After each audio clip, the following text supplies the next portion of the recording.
Hey guys, Luke here, and hopefully I've synced that up pretty well, but we're going to get straight into the game. We are taking on my most underrated side. Now, there's going to be a few strange ones you might think in here, but overall I think they're underrated for how good they are. Not necessarily, some of the players actually have played like rep and all that sort of stuff, but still don't get a lot of credit. And I think I just looked at the side and I realised there's one person I could have put in there instead of someone else, but you know what, we're just going to leave it. I'll mention who the other player was. Yeah, so let's get into it. So the last few episodes I've sort of been struggling for time here for explanations. I think this one I should be okay, so we'll be able to look at the proper team lineup. So here's my dream team. I won't go through individual players, but there's a team. If you want to see it, just go back and pause it. That's probably the best way to have a look at the lineups.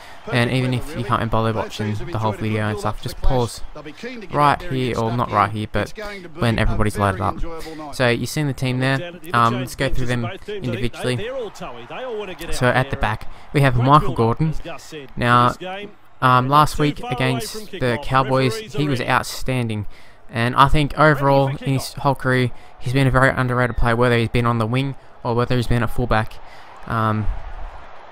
Just a really solid player. I don't know if he's, I think he might have played for New South Wales, I can't remember, but overall a really underrated player. Consistent. He's good under the hard ball. He's very fast. He's Flash Gordon, so he's very quick. Pretty steppy. Seems to be able to juggle balls a lot and still catch him.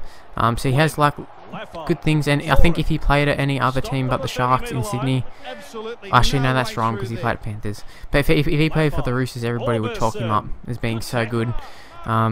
Or Rabbitohs or someone like that. It's just the teams he's played at sort of been teams where a lot of the media don't really get onto him. So yeah, I think Michael Gordon, super player. Yeah, so let's get on to the wing spots. So we got David Mead's one of them, and then we got Sam Perrett. Now David Mead, he's a pretty good player. Doesn't get too many plaudits, but I guess he's played for country origin. I mean, I'm not saying he's like a superstar player, but I'm saying he's better than what a lot of people give him credit for. You have Cameron Smith going for a try, doesn't make it. Yeah, so David Mead. But he's also the one where I thought, like when I was looking through the lineups, I think I stuffed it up. I think a more suitable one would be Jason Nightingale. Now, this is a strange one. It's probably why I didn't put him in, because you know he's he's pretty much in the New Zealand lineup every time. And then the other spot is contested by people like Perrett and Lafai and all that sort of stuff. Tuivasa-Sheck. But Nightingale, super underrated. He's such a good finisher. And you know, he's not that fast, so if he scored a few tries where he'd run length of the field and all that sort of stuff, everybody would jizz all over him. But he doesn't. And yeah, that's why I think he gets a little bit underrated. So he's a workhorse winger. The ones that I like. Same way Sam Perrett, who's the other winger, which I think is very fairly in there. You might say, but he plays for New Zealand quite regularly. He doesn't really. He's in and out of the side. When Bulldogs made the grand final, he was in there. When Roosters were going good, he was in the side. But he's not in there every time, like Nightingale and a few others. And I think Tuivasa-Sheck will be like that soon. Be a regular form or not. But yeah, Perrett, really underrated as a player in general. You look at his fullback work this year, it's been pretty good. I'd say he's in the top, definitely in the top 6 fullbacks, I'd say. Maybe, actually, I don't know, I wouldn't say that for sure, but you know what, he's proved himself as a fullback. I mean, he's not going to be the Barber fullback or Tuivasa-Sheck fullback. He hasn't got lightning pace, he's not an Inglis, but what he is a very safe player, and you know, you don't expect too many errors out of him. So I really like Sam Perrett as a player, whether it's on the wing or fullback. But as a Bulldog supporter, I would prefer if he was on the wing, to be honest. And then we go, probably the most controversial one out of all of them. If you thought the ones with like Perrett and stuff like that were bad, we got Kieran Foran, who, you know, you might say why would he be in there? But I think a lot of people do underrate him because he's got Cherry Evans as his half partner. He gets overshadowed a lot. If he was playing any other side, apart from, I don't know, probably Cowboys, everyone would say he's like the best player in their side. Probably he's so good. He's not. I don't think he's the best technical like halves player, but like Reynolds, he has a lot of passion and tries extremely hard, but at the same time he does have that technical skills as well as the heart, which is why Reynolds isn't that good if you take away the passion and that sort of stuff. Yeah, but I think Foran's an outstanding player, and wherever he seems to go, he always gets outshadowed. Like, you play him at New Zealand, everyone talks about Sean Johnson or Benji Marshall. Play him at Manly, everyone talks about, you know, Jamie Lyon, and they talk about Cherry Evans, Brett Stewart. So yeah, that's the reason. Then we got at Titans, Aiden Sezar. Now, I think he's pretty much carried Albert Kelly the last few years. Albert Kelly is a pretty decent player, but he needs a person like Sezar to do most of the work, and then he can chime in and do a few good stuff and take all the credit. And we see the effects when Sezar is out. We really see, we do see them go to shit, really. When him and Kelly were playing well at the start of the year, they were on top of the table. I mean, no, it was only for a short amount of time, but still, they were playing quite well. And then he gets injured, and the season is pretty much down the drain. Although he's back now, but really, there was a shortage of quality halves that are underrated. I mean, you know, you say Josh McCrone, but I don't think he's a very good player, so he's not underrated at all. Yeah, a lot of the halfbacks and all that, they're like the least. They're mostly overrated, I think. Yeah, so I did forget to talk about the centres, so what I'm going to go... Let's go back. How did that... Not Ryan Tompkins. So we're going to go to the centres quickly. We've got Nofoaluma, who's not really a centre, but as I said before, we're lacking a few players here, so he was the best we could do. He's on the wing for the Tigers, and I think he is an outstanding finisher. He's good under the high ball, and he's very quick. So I think he's a really good player. He doesn't really get too much like press or anything. Simonas and Pat Richards and all that, they're the ones who get all the plaudits, the Tedescos. But I think Nofoaluma is definitely right up with him in ability wise. Yeah, I think he's a good player. I would like him at the Bulldogs. If he was signed with the Bulldogs, I'd say good signing. And then the other centre is Tim Lafai, who is at the Bulldogs, and I think he's stupidly underrated. Like, I was really hoping he'd get a spot in New South Wales. Well, I'm kind of happy he didn't, because, you know, injuries ruined the Bulldogs this year, and it was all through the Origin series. But at the same time, we'd really love to have seen Tim Lafai get a shot. He didn't, but I know he can step off on both feet. He can play on both sides. We would really like if he could learn to hold the ball with both hands, but for now it's working. He's got a sick palm, sick step, quite quick, strong. You know, he's got everything that a modern day centre needs to have, and he's just great. He's an awesome player, and he's a good defender too. Yeah, so we're going to go with the props. We've got Martin Taupau and Brent Kite. Now, Martin Taupau made his debut for New Zealand this year. At the start of the season, they're talking him up a bit, but they've gone cold on him now. And he sometimes has feet for hands, but you've got to deal with that sort of stuff. When he's on, he's so damaging. And when the Tigers were going good before all the injuries, it was off the back of him and Gavay and all that sort of stuff, just dominating through the forwards, especially like it was their bench. He was coming off the bench, and he still is. And yeah, I think he's a really underrated player, and I think a lot of clubs would be very lucky to have a player like him. I was disappointed when he left the Bulldogs, but it's just the Bulldogs had, you know, James Graham, Casiano. We've already got a lot of forwards. Too many. Yeah, so he fits in at the Tigers very well. And then we got Brent Kite, who he is underrated.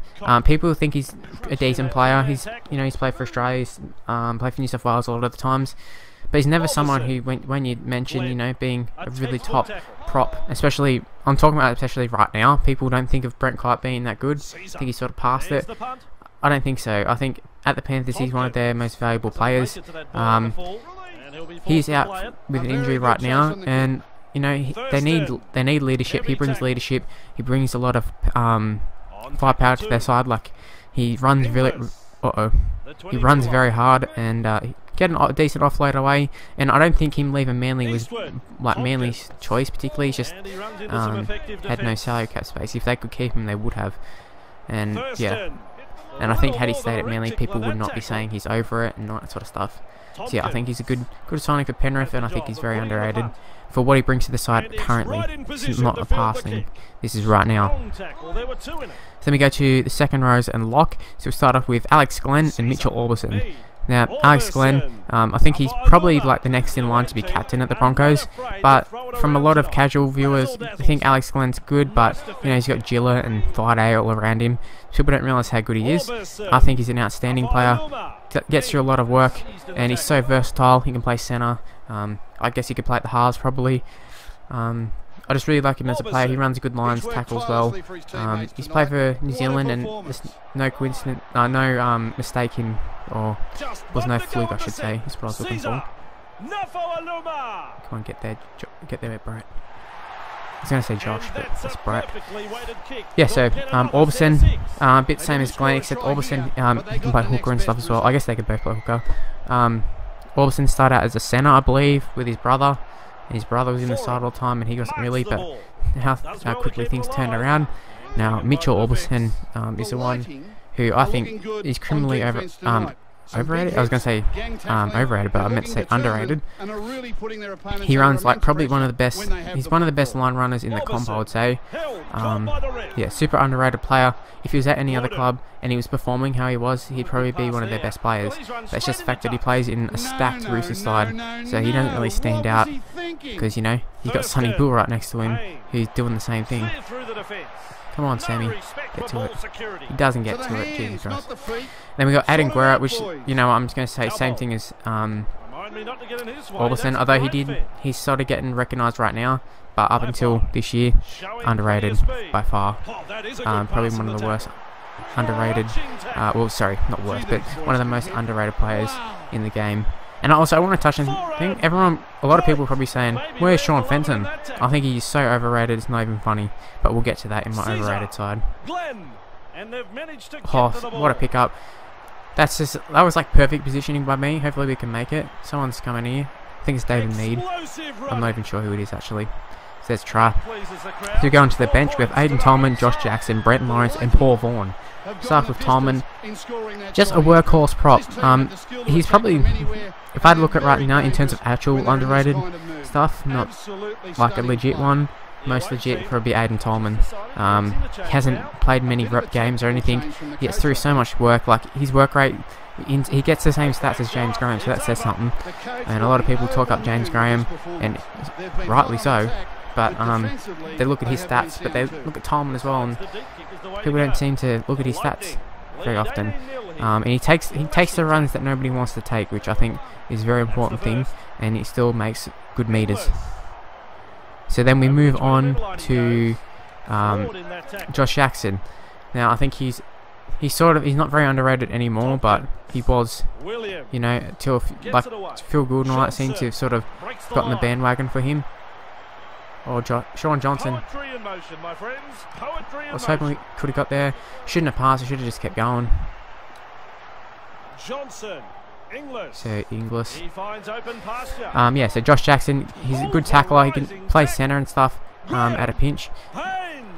And we score another try there. Should give us a little bit more time to finish this up. Yeah, good tackler. Good hole runner. One of the best. He's probably the only good hole runner in the Bulldogs team, to be honest. Yeah, just really good player, and I think a lot of other teams would be lucky to have him. And yeah, I think he will be a Blue Star soon. He'll be playing for Australia and all that sort of stuff, but just right now he's underrated in my opinion. And then we got Brenton Lawrence, who he does and he doesn't get rated.